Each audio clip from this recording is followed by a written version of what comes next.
की बड़ी खबर के साथ शुरुआत कर रहे हैं। दरअसल इंडिगो के 10% ऑपरेशंस में कटौती का आदेश दे दिया गया है। इसके अलावा सूत्रों के हवाले से खबर आ रही कि इंडिगो के सीईओ पीटर एल्बर्ट्स को नागरिक उड्डयन मंत्रालय में तलब किया गया है। नागरिक उड्डयन मंत्री राममोहन नायडू, मोका सेक्रेटरी समीर सिन्हा ने इंडिगो के सीईओ एल्बर्ट्स के साथ मीटिंग की है।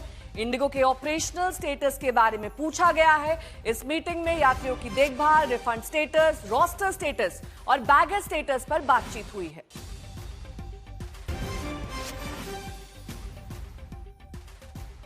तो अब सख्ती का रुख अख्तियार करते हुए सरकार ने इंडिगो के सीईओ का तलब किया है। उनसे सवाल जवाब किए गए हैं क्योंकि जो जवाब इंडिगो की तरफ से दाखिल किया गया था उससे नागरिक उड्डयन मंत्रालय संतुष्ट नहीं था। अब इंडिगो की उड़ानों में 10% कटौती की जाएगी। ये 10% स्पेस अन्य एयरलाइंस को दी जाएगी। सीईओ पीटर एल्बर्ट्स को तलब किया गया है। उनसे पूछा गया है कि बैगेज रिटर्न स्टेटस क्या है, रिफंड स्टेटस क्या है और साथ ही अब कितनी फ्लाइट्स डिले हैं या फिर कैंसिल की जा रही हैं।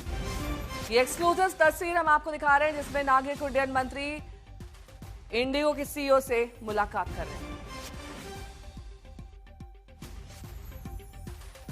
अमित भारद्वाज मेरे सहयोगी जुड़ गए हैं तमाम जानकारी के साथ।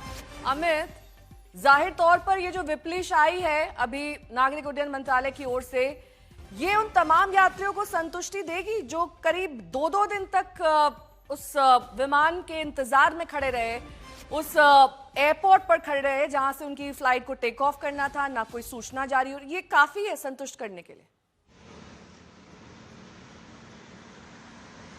देखिए नेहा, निश्चित रूप से एक बड़ा कदम तो है मंत्रालय द्वारा इस वक्त, क्योंकि हमें पता है कि इंडिगो सबसे बड़ा ऑपरेटर है भारत का इस वक्त डोमेस्टिक मार्केट का और उसके पास 60% से ज्यादा का मार्केट शेयर है domestic aviation, civil aviation industry का।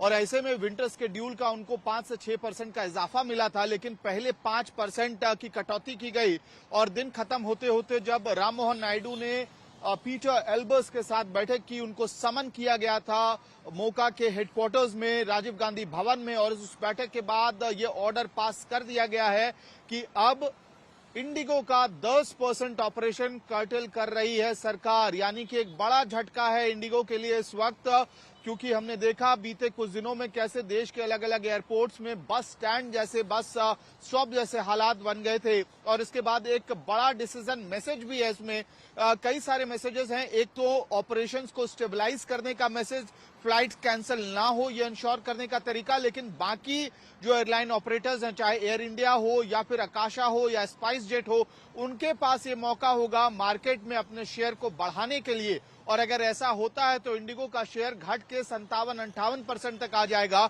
जो अपने आप में एक बड़ा मैसेज होगा इंडिगो के लिए और किसी भी एयरलाइन के लिए आने वाले समय में कि एक झटके में आपके हिस्से से एक बड़ा कम से कम 10% ऑपरेशंस कट करने से दूसरी एयरलाइंस को सबक जरूर मिलेगा कि ऐसा उन कस्टमर्स के साथ नहीं करना चाहिए जो आपके एयरलाइन पर भरोसा करते हैं और समय पर पहुंचने की आपसे उम्मीद करते हैं।